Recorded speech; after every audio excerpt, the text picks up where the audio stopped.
প্রতি শুক্রবারে আল্লাহ এই উম্মতকে নিজের কুদরতি হাত দিয়ে পান করেন। প্রতি শুক্রবারে আল্লাহ এই উম্মতকে দাওয়াত খাওয়াবেন, দাওয়াত।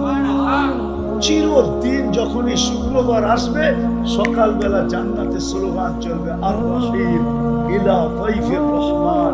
চলো আল্লাহর দাওয়াত, চলো আল্লাহর দাওয়াত, চলো আল্লাহর দাওয়াত।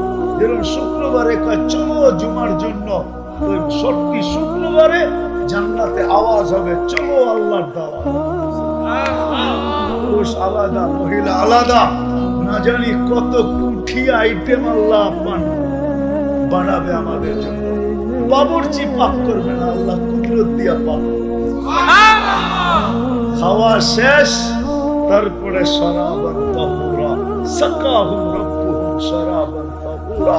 আল্লাহ প্রত্যেককে পান করাবে। আবার